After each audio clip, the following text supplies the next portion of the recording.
Moi, je suis né à Kébémer, comme vous le savez, ou comme vous ne le savez pas, parce que la plupart des gens pensent que je suis né à Saint-Louis, parce que j'ai été déclaré comme étant né à Saint-Louis. Imaginez des choses que les autres, qui n'intéressaient pas les autres. C'était turbulent, je me rappelle toujours turbulent.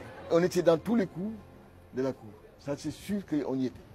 C'est-à-dire que c'est quelqu'un qui ne reculait pas devant la bagarre.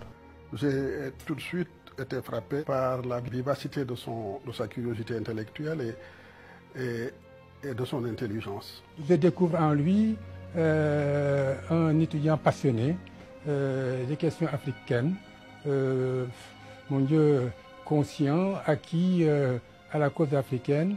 Il y avait des gens qu'il adorait beaucoup, qui m'a fait découvrir un peu. Un homme comme Kwame Nkrumah, Gamal Nasser par exemple, des gens comme ça, il m'a parlé sans arrêt et ça m'avait frappé. Et apparaît dans l'entrée quelqu'un de très impressionnant. Et mon attention a été attirée par ce personnage. À l'époque, il avait accepté de défendre un certain nombre de militants du FLN qui avaient été arrêtés dans la région. Et c'était certainement mal vu. Nous avions une robe d'avocat pour deux à l'époque.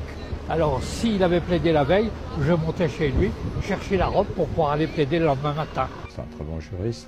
Il a rempli son rôle et il a tenu comme il convenait le flambeau de la défense à des instants difficiles. J'avais gardé de lui l'opinion d'un professeur extrêmement iconoclaste. Mais ce manifeste a connu énormément de succès. Et c'est à ce moment-là qu'on a parlé d'association, certains ont émis l'idée de parti. Jusqu'au jour où on a dit, bon, il faut créer un parti.